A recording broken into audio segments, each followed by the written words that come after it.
आरक्षण ऐसे नहीं मिलेगा। जय जोहार का नारा है, जय जोहार का नारा है। अनुसूचित क्षेत्र आरक्षण महासम्मेलन में आज बांसवाड़ा जिला मुख्यालय पर आयोजित हो रही सभा, सबसे पहले मंच पर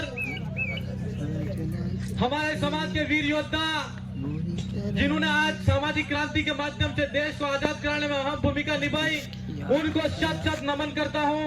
और गांव गांव डाणी डाणी से आने वाले मेरे युवा साथी आप सबको, और डूंगरपुर के आने वाले मेरे युवा भाइयों, श्रीमान राजकुमार जी रोत, हमारे सांसद के प्रत्याशी, आप सभी को मेरा क्रांतिकारी जोहार।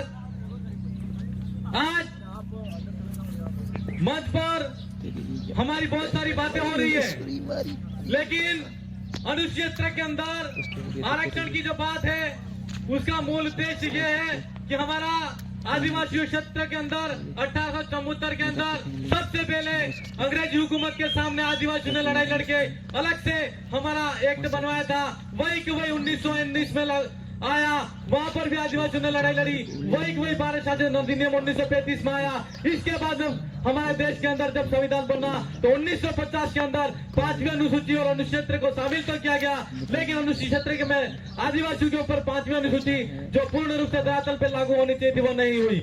इसी का कारण आज आदिवासियों को पूर्ण रूप से आरक्षण नहीं मिला है। तो हम इस सभा के माध्यम से 2 बार सरकार के सामने पहले भी हमारे 2018 में राजकुमार जी और राम प्रसाद जी जब विधानसभा में गए थे तो उन्होंने पुरजोर तरीके से आरक्षण की मांग को उठाया था और आदिवासियों की आवाज को और बिल प्रदेश की आवाज को बुलंद किया, लेकिन सरकार ने नहीं सुना। लेकिन इस बार हम ये कहना चाहते हैं राजस्थान की स्वतंत्र सरकार से कि हमारा जो आरक्षण का मामला है, अनुसूचित क्षेत्र के अंदर जो आरक्षण की जो बात और मांग उठ रही है, युवा आपके माध्यम से ये कहना चाहता है और हमारे समाज की मांग को बदललाल सरकार से कहना है कि जल्द से जल्द हमारी मांग को सुने।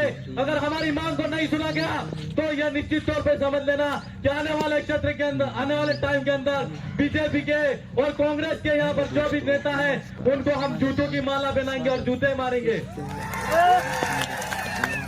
आज एक बात और कहना चाहते हैं कि इतने कम समय के अंदर आप सबने देखा कि हमारा बागीदरा विधानसभा के अंदर 2020 मैच हुआ था, लेकिन 2020 मैच के अंदर यह पता नहीं था कि मैच ड्रॉ हो जाएगा और फिर से होगा। इस बार मैच फिर से होने वाला है। तो आप सबने देखा कि समय के साथ में एक आदमी था जिसका मतलब मोदी से प्रभावित हुआ यूं कहते हैं, पर हमको ऐसा लगता है कि आप मोदी से प्रभावित नहीं हुए थे, ईडी से प्रताड़ित हुए थे और इसीलिए आप बीजेपी के अंदर ज्वाइन करने की मजबूरी हो गई। तो हम, और दूसरी बात, ईडी से तो डरे हुए थे ही सही, लेकिन साथ साथ ईडी से भी डरे हुए थे। तो दोनों डर से